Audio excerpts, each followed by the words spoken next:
Shin langsung menampilkan ayah Yumi yang sangat bangga atas pencapaian anaknya sebagai penulis sehingga bisa memberikan ia mobil baru. Di sisi lain, Yumi sedang melakukan terjun payung bersama dengan produsernya guna mendalami riset untuk buku terbarunya.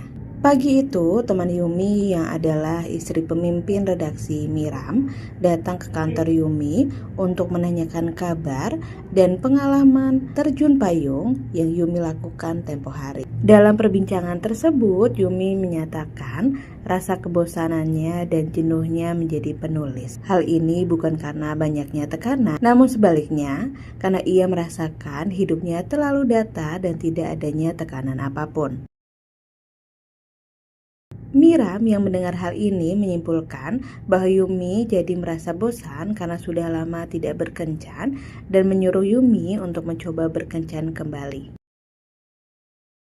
Di sisi lain, sel di desa Yumi banyak yang menghilang. Mereka ternyata terjebak dalam ruangan termasuk sel cinta Yumi.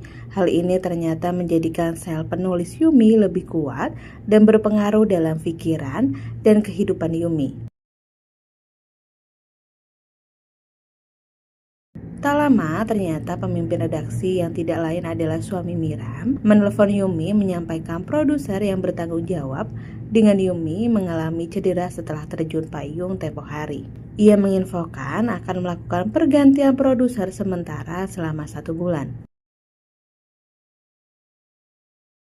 Hari itu ada PD baru berjalan menuju kantor Yumi. Baik Nahi, asisten Yumi langsung menyambutnya dan mempersilahkan masuk. Nahi sendiri langsung menuju ke ruangan Yumi dan mengatakan bahwa PD baru sangat tampan.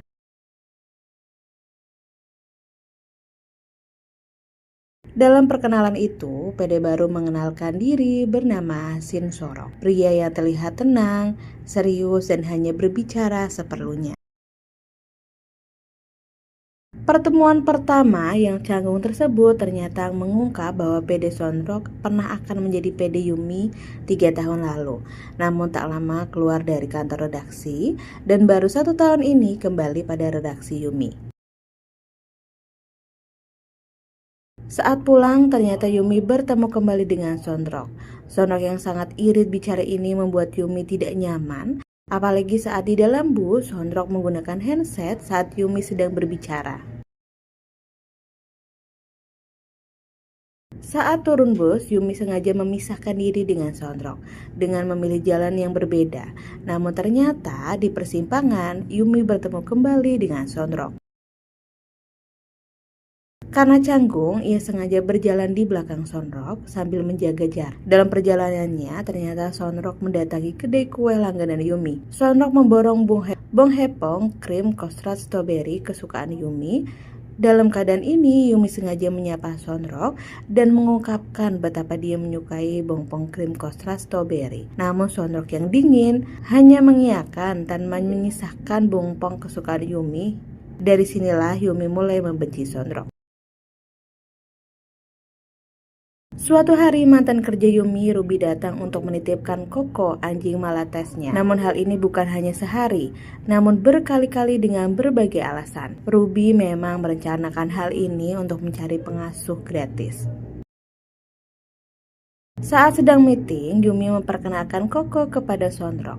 Ternyata hal ini dilakukan agar suasana tidak terlalu hening sambil menunggu kedatangan asisten dan PD lainnya. Tak lama berselang, asisten Yumi dan PD lainnya datang. Mereka melakukan meeting untuk meninjau tulisan Yumi. Hasilnya, asisten Yumi dan PD lainnya merasa tulisan Yumi sangat luar biasa dan menyebut cerita Yumi akan sukses.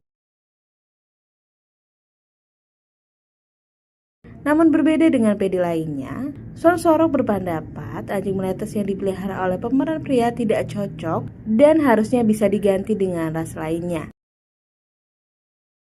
Ia beralasan Melates kurang pintar dan kurang cocok dengan penggambaran Yumi dalam ceritanya. Ternyata hal ini membuat ego Yumi sangat tersinggung. Apalagi saat PD Shin menyebut bahwa anjing Melates yang ia kenal memakan kotoran.